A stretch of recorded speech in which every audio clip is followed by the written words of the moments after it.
2024 সাল কিন্তু একেবারে শেষ প্রান্তে আমরা আছি।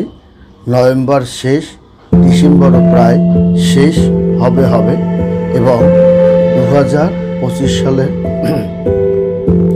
নতুন সূর্য কিন্তু আমরা দেখতে পাব।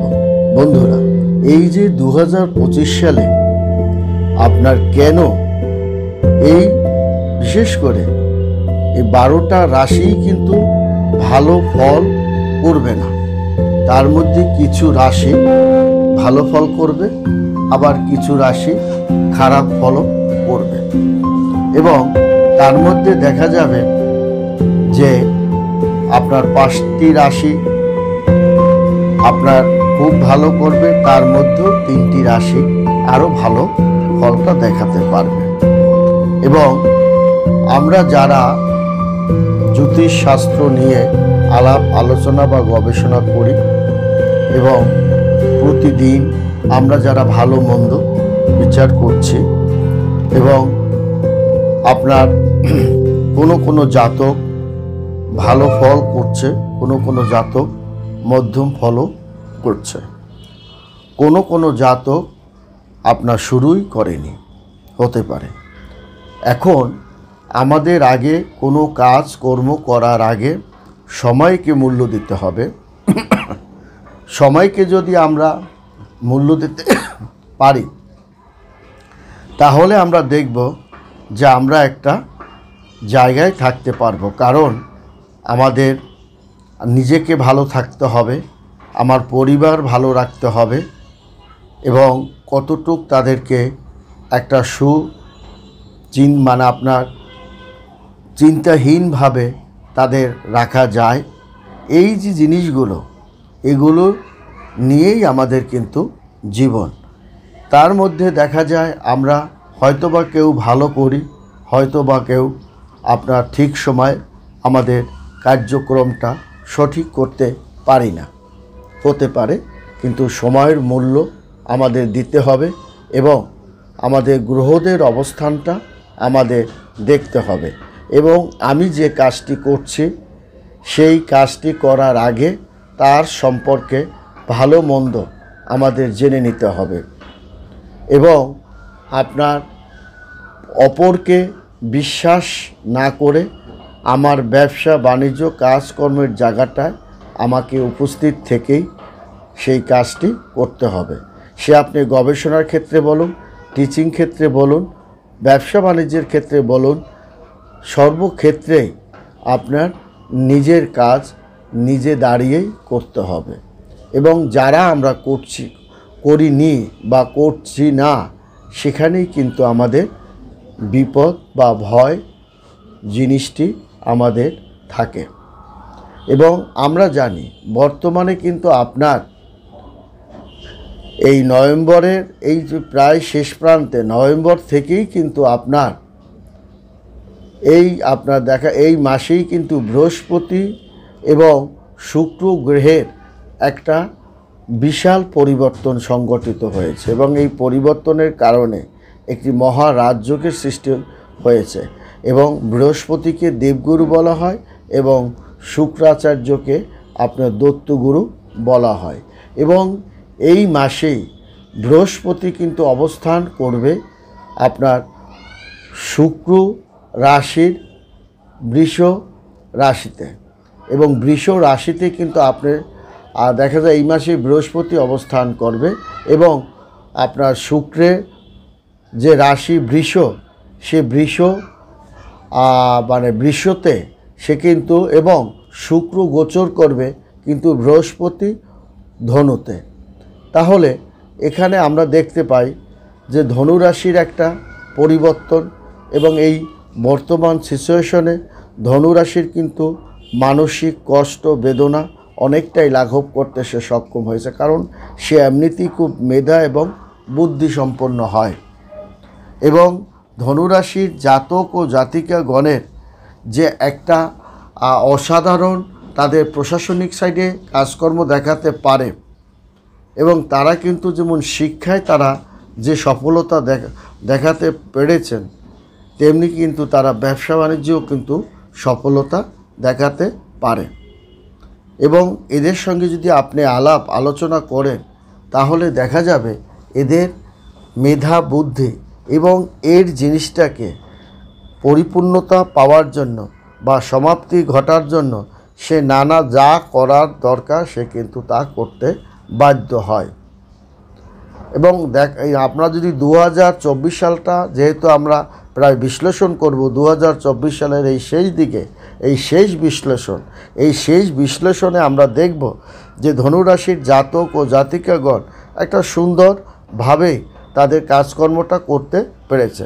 এবং আমি সে বিষয়ে এবং তেমনি কিন্তু বৃষ রাশির জাতক জাতিকাগণের যেমন বড় ঠাকুর তাদের তেমন ক্ষতি সাধনটা করেনি এবং তাদের কাজকর্মগুলোকে তারা একটা সুন্দর ধারার দিকে তারা নিতে পেরেছে।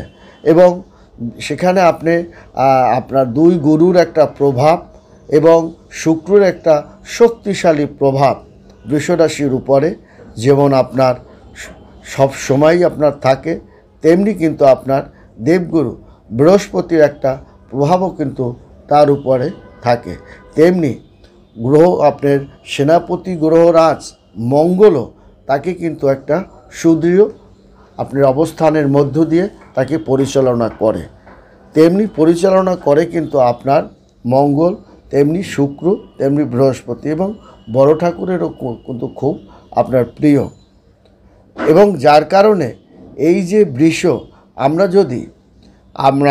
যদি আপনার বাহন হিসাবেও ধরি তাহলে আমাদের দেখব যে স্বর্গের বহু দেবদেবতার কিন্তু বাহন হিসাবে বৃষকে ধরা হয়। অতএব এই জিনিসগুলো আমাদের বুঝতে হবে। এবং বৃষ রাশির দোষটা হচ্ছে তারা কিন্তু একটু ক্ষুব্ধ হয়ে ওঠে এবং তারা রাগ ক্ষোভ এই জিনিসটি বেড়ে যায়। এবং যার কারণে এই 2024 সালের এই যে একেবারে শেষ প্রান্ত এবং ধনুরাশির বিশ্লেষণে আমরা বৃষরাশির বিশ্লেষণে এটাই পাচ্ছি যে তারা কিন্তু আনুপাতিক হারে যেভাবে তারা কিছু কিছু জায়গায় খারাপ করেনি সে কথা নয়, তারপর আনুপাতিক হারে তারা কিন্তু ভালো দিকটাই করেছে এবং তাদের রাগ ক্ষোভকে জেদকে রাখতে পেরেছে, শত্রুকে চিহ্নিত করতে পেরেছে এবং তারা আনুপাতিক হারে অন্য সব কাজকর্ম সমাধান করতে পেরেছে এবং ছোটোখাটো সমস্যাগুলোকে তারা কিন্তু নির্মূল করতে সক্ষম হয়েছে। এবং এই যে আপনার দেখা যায় যে বৃহস্পতি আপনার যে তার বৃষ রাশিতেই কিন্তু সে আছে, অবস্থান করছে এবং শুক্র কিন্তু এই নভেম্বরেই কিন্তু প্রবেশ করা হয়ে গেছে এবং ধনু রাশিতে। এবং তাহলে আপনার কিন্তু দেখা যায় বৃহস্পতি আছে ধনু রাশিতে এবং শুক্র আছে কিন্তু বৃষ রাশিতে এবং এই দুই গুরুর একটা প্রভাব। এবং দেখা যাবে যে আপনার বৃষ রাশি যদি আপনার যে সফলতা দেখাবে সে কিন্তু ধনুরাশিও দেখাবে, কর্কট রাশিও দেখাবে, মিথুন রাশিও দেখাবে, তুলা রাশিও দেখাবে। কিন্তু এই যে এখান থেকেই তাদের কিন্তু এই প্রভাবটা তারা পাবে এবং কোন কোন দিকে তারা শুভটা পাবে সেটাও কিন্তু আমাদের দেখতে হবে। কারণ আপনার এই অলরেডি শনি বক্রী কিন্তু ছেড়ে দিয়েছে এবং মার্গী দশাও প্রায় আপনার চলে গেছে। তাহলে শনি যে মার্গী যেহেতু 18 তারিখ থেকে সে 24 তারিখ পর্যন্ত মার্গী করবে, তাহলে সেখান থেকে আমরা এটাই বুঝতে পারি যে শনির যে মার্গী দশাটা তার প্রভাবটা শনির একটা প্রভাবও কিন্তু এই বর্তমানে 2024 সালের শেষের দিকে আমরা কিন্তু গ্রহদের একটা অবস্থানের এই কয়টা রাশি আপনি কিন্তু সেই রকম তাদের প্রভাবটা পাবে না। এবং যার কারণে তাদের কিন্তু একটা বুধাদিত্য যোগ এই ডিসেম্বর মাসের শেষ দিকে এবং কয়েকটা রাজযোগ কিন্তু এই 5টা রাশির উপরে কিন্তু সৃষ্টি হয়েছে। যেমন আপনার ত্রিপুরস্কার যোগ এর একটা প্রভাবটা আছে, দ্বিপুরস্কার যোগ এই প্রভাবটাও আপনারা ভোগ করেছেন। তারপর গৌরী যোগ, অমৃত সিদ্ধ যোগ, ব্যতিপাত যোগ, এই যে আপনার কয়েকটা যোগের তারা কিন্তু আপনার সে ফলটা কিন্তু তারা ভোগ করেছে এবং সর্বাত্ম সিদ্ধি যোগেরও মধ্যেও কিন্তু তারা পড়েছে এবং বুধাদিত্য মহারাজযোগের কারণেও তারা কিন্তু পড়েছে এবং মঙ্গলের একটা পূর্ণ আশীর্বাদও কিন্তু এই কয়টা রাশির উপরে কিন্তু তার অনুভবটা তারা করেছে এবং যার কারণে এই 2024 সালের এই শেষ দিকেও এই 5টা রাশি কিন্তু খারাপ করছে না। কিন্তু আনুপাতিক হারে তাহলে তার মানেটা কি? আপনি যদি মানে সারা জীবন সুস্থ থাকেন, 2024 সালের শেষের দিকেও যদি সুস্থ থাকেন, তাহলে আমাদের বুঝে নিতে হবে 2025 সালেও আপনি সুস্থ থাকবেন। কারণ এগুলো কিন্তু সব অনুমান বিদ্যার উপরে, পরিসংখ্যান বিদ্যার উপরে এটা কিন্তু নির্ধারিত হবে। তাহলে আমরা এটা ধরে নিতে পারি যে আমাদের যে সমস্যাগুলো ছিল সে সমস্যাগুলোকে আমরা সমাধান করতে পেরেছি। সে জায়গা সম্পত্তি হোক, বিষয় সম্পত্তি হোক বা আদার্স অন্য যেগুলো হোক, সেগুলো সব কিন্তু আমরা সমাধান করতে পেরেছি। এর আরও অনেক কারণ আছে।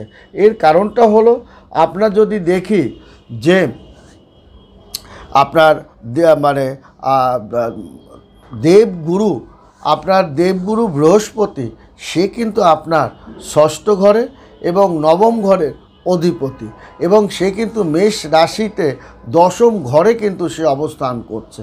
তাহলে সে কিন্তু অবস্থান করছে দেবগুরু বৃহস্পতি, তাহলে সেখানে মেষ রাশি এমনিতেই ভালো করেছে এবং তার 10ম ঘরে যে জায়গাটা, তার আয় বাণিজ্য বৃদ্ধির জায়গাটা সে কিন্তু দেখাবে এবং এই যে 10ম ঘরে তার কর্মর জায়গাটা, কর্মের যে জায়গাটা, সেখানে কিন্তু আমরা পাচ্ছি তার নতুন চাকরি বাকরি যে কাগজপত্র বা আপনি এখনও জয়েন করেননি, সেটা 2025 সালে আপনি কিন্তু জয়েন করবেন, বা যে আলাপ আলোচনাটা হয়েছে যে আপনি এখন থেকে একটু আপনার মানে ওয়ার্কিং কাজটাও শুরু করা হতে পারে।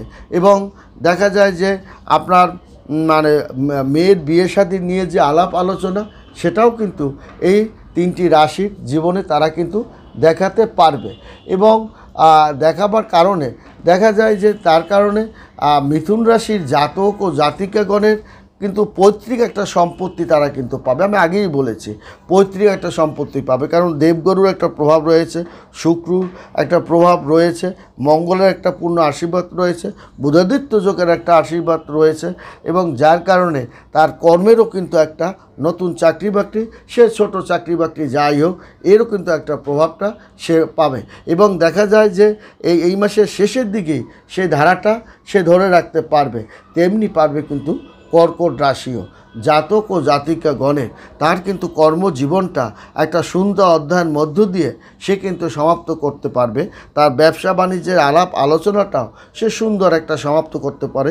পারিবারিক জীবনে সন্তানদের অগ্রগতি আপনার কিন্তু চোখে পড়ার মতো হবে এবং পুরানো একটা ব্যাধি থেকে আপনি কিন্তু মানে লাকি আপনি বেঁচে গিয়েছেন এবং পিতামাতার জন্য যে অর্থটা আপনার খরচ করার কথা ছিল তাও কিন্তু লাগেনি এবং আপনার জীবনসঙ্গিনীর একটু জ্বর সর্দি কাশে একটু কষ্ট ভোগ সে কিন্তু একটু করতে পারে এবং আপনার মেধা ও বুদ্ধির আপনার প্রশংসা সবাই করবে এবং আপনার ধীর গতি এটাও আপনি করবে। আত্মীয় স্বজনের সঙ্গে যে একটা ভুল বোঝাবুঝি ছিল সেটাও কিন্তু এই মিথুন রাশির জাতক ও জাতিকাগণের হবে এবং তেমনি কিন্তু সিংহ রাশিরও হবে। সিংহ রাশি তার কিন্তু একটা ভালো পরিকল্পনা সফলতার দিকে যাবে, একটা মানে চ্যালেঞ্জিং একটা কাজকর্ম সে কিন্তু সফলতা করবে এবং সে অমীমাংসিত কাজকর্মকে সে সমাধান করতে পারবে। যার কারণে এই 2025 সালটা সে কিন্তু একটা সুন্দর অধ্যায়ের মধ্য দিয়ে সে ধাবিতই হবে না এবং তেমনি কিন্তু পারবে বৃশ্চিক রাশি। এই বৃশ্চিক রাশির জাতক এমনিতেই কিন্তু খুব তীক্ষ্ণ বুদ্ধিসম্পন্ন হন এবং এরা আপনাকে মানে যখন সে কথা বলে, যখন সে কাজকর্মগুলো করে, সে কাজকর্মগুলো আপনার অনেক সময় বেশি কথা বলে কিন্তু এদেরকে কিন্তু বিশ্বাস করা যায় এবং এই ধারালো মেধা বুদ্ধি তার কিন্তু একটা সুন্দর অবস্থানের মধ্য দিয়ে সে যাবে এবং তার এই ধারাটা 2024 সালে আপনার প্রথম থেকেই এরা কিন্তু ব্যবসা বাণিজ্যে যে তারা সফলতা পায়নি, নতুন চাকরি বাকরি যে পায়নি বা ছোটোখাটো দোকান ব্যবসা বাণিজ্য যে তারা দেয়নি সে কথা নয় এবং তারপরও অনেক আরও জাতক আছে যারা ভেবে চিনতে করবে। একটা কথা মনে করবেন, শুভ কাজ শীঘ্রম। আপনি কোনো সময় আপনার করব ভেবে দেখি এবং আমি করব কি না এই টাইপের লোক আপনার এরা কিন্তু পরের সমালোচনাই বেশি করে এবং নিজের মানে কাজও তারা করে না। এই জন্য বলবো করে বলতে হবে আমি কাজটা আমার ব্যবসা করতে হবে, কারণ আমার হাতে টাকা দরকার। কারণ টাকার বিকল্প কিছুতেই হয় না, যতই আপনি তাত্ত্বিক কথা বলুন, ধর্মীয় কথা বলুন, আপনার টাকার বিকল্প হয় না। অথবা আমাকে টাকা আজ করি আর কাল করি, আমি আজ করব আর 2 বছর পর আমি কিন্তু আজ করলে 2 বছর এগিয়ে যাব। এই 2 বছর আমি কিন্তু এই 2 বছরে আমি ভুল ভ্রান্তিগুলো ধরে ফেলতে পারবো, আমার কোন জিনিসটা করা উচিত কোন জিনিসটা করা উচিত না সেই জিনিসটি আমি ধরে নিতে পারবো। অতএব আমাকে এখনই করতে হবে। আমি যেহেতু পড়াশোনার লাইনে আমি শেষ করেছি, কিংবা আমার দ্বারা আর হবে না বা আমার ইচ্ছে করে না, জোর করে পড়াশোনা হয় না, আমি তখন ছোটোখাটো একটা ব্যবসা বাণিজ্য আমি ঝাঁপিয়ে পড়ব। এবং কোনো রকম আপনার দেখবেন যারা গাল গল্প আড্ডা ফাড্ডা দিয়ে সময় নষ্ট করে, সময়ই নষ্ট হবে তাদের, কিন্তু ভেবে ভেবে কিন্তু সময় শেষ হয়ে যায়। সময়টা শেষ না করে আপনার কাজ আপনার করবেন, কারণ এই সময় আপনার কর্মজীবন পরিবর্তন, চাকরির পরিবর্তন, চাকরি পাওয়া, ছোটোখাটো ব্যবসা বাণিজ্য দেওয়া, যা কিছু করার এই 2024 সালে শেষের দিকেই করে ফেলুন। এবং আপনার শুরুটা না হয় আপনি 2025 সালে নতুন বছরে ভালো দিনক্ষণ দেখে আপনি সেটা করুন, কিন্তু যা করার অর্থাৎ আপনার ভুল হোক ভালো হোক খারাপ হোক, সেখান থেকে আপনাকে শিক্ষা লাভ করতে হবে। ভালো থাকবেন, সুখে থাকবেন, ধন্যবাদ।